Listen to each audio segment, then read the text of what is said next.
So if you're a born-again saint, then your IQ is probably higher than people around you, especially if you've exercised your spiritual gifts or whatever. And that's part of the reason they don't understand you, because you see, whether you know it or not, you see life through types and shadows and holographic. You see things at a deeper level, spiritual level. In other words, I can tell you that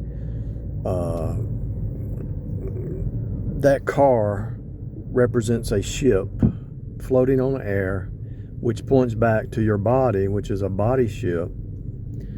And the reason that car floats on air, or anything that floats on air, is because the joint airs rise up. So in other words, if you put a balloon in a pool that has no air in it, it goes to the bottom.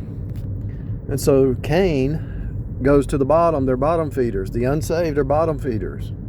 And they look at you rising up with all the trouble and everything they hit you with. You're still not bitter.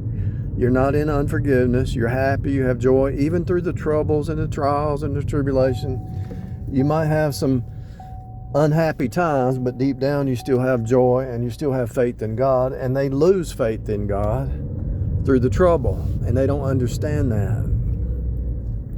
And if you look at the bell curve, and you don't have to do this, but I've done it like 5 times over my life. 5 or 6 times I've taken the IQ test, the bell curve, and I'm up in the 2 percentile.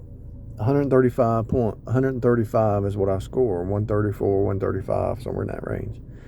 From 133 to 135, and that's the 2%. And I promise you, if you've exercised your spiritual gift, you've been in meditation on the Word constantly, and God has called you out of this place, your IQ is going to be higher. And that's why a lot of the rabbis are so smart, because the Jewish people are the elect, called out. Yeah, I know that God has gone to the Gentiles for a season right now during the church age to make the Jews jealous. Why did God go to the Gentiles?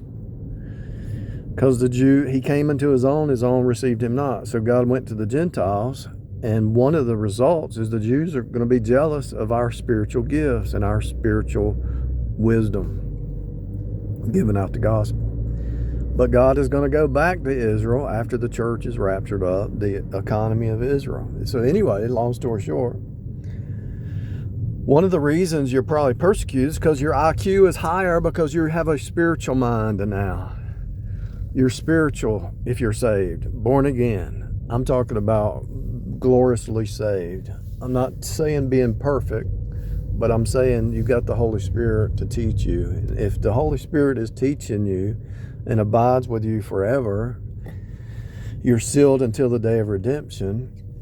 The Holy Spirit abides with you. Now, when we sin, we grieve the Holy Spirit, but it doesn't say you lose the Holy Spirit. Now, you might be chastised and corrected and punished, because God scourges every son he receives. But my point is,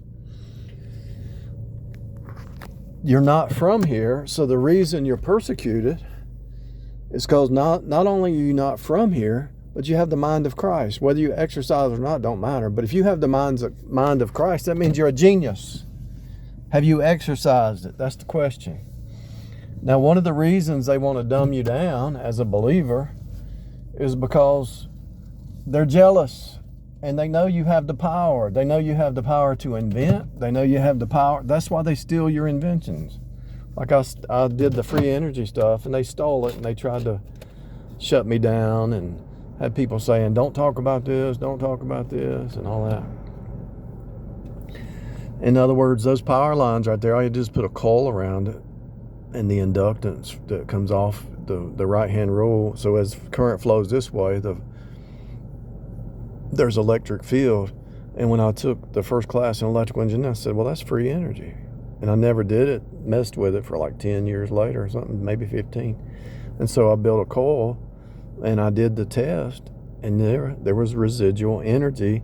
And people say, well, it messes up the main circuit. But no, I did the test. It was free energy. And you know it's free because the sunshine You know there's such a thing as a free energy, right? Because when the sun hits a mirror, let's say you put a light in a dark room and you just put a little light and you have enough mirrors, it lights the whole room. And what is the sun? Light ray, electromagnetic rays. So I put two and two together. Current sends out an EMF field. Light is an EMF field. Sound is an EMF field. If I can speak this direction and sound reverberates everywhere, and you can actually, once I speak it, it goes out as a field, and I can actually put a receiver over here and receive that energy and listen to a radio. And I can put a receiver over here, receive that energy, and listen to a radio. You can listen to radio for free. You don't even need a battery with the crystals, right? And so you don't even need a battery to listen to radio. So if you put enough of them together in series or parallel, whatever, you're going to have enough power to charge a battery. It's free energy, even from sound waves. Light waves, sound waves, any kind of wave propagates out. You can be over there and receive it, and it's free energy. Long story short, you have the mind of Christ if you're saved. You are a genius if you just cut off the noise and listen to the Holy Spirit teach you. And anybody who says God doesn't speak today, they are an agent, or they're either ignorant or an agent. God is always speaking because He's the Word. He holds all this together. Everything in front of you is a sign. Everything in front of you is speaking. That fence, that tree, that building, it's all, that shingles, everything. Look, when I look at that shingle, okay, what is it saying? Well, that shingle's hanging off the roof right there. It's telling me to fix the shingles or there's going to be a leak, you know. Everything is speaking. Everything is a word. You are a character in the word, in the storyline, in the script. Just start thinking outside the box that they tried to put you in. And so when you start to think outside the box and they say, oh, there's no free energy, when it's everywhere. Food is free. Water's free. Everything is free. But they put you in a box to think it's not. The medical system, the education system, the whole, everything, the Freemason pyramid's upside down. You think you're rising up to something, but you're really going, flip it upside down, you're really going to hell in a handbasket. The Freemasons are taking you to hell to worship Lucifer. If you don't believe it, you're probably not saved, because a saved person can hear that, should be able to hear that. You probably have no, if you are saved, you're like a baby, you know, a little baby, still drinking milk.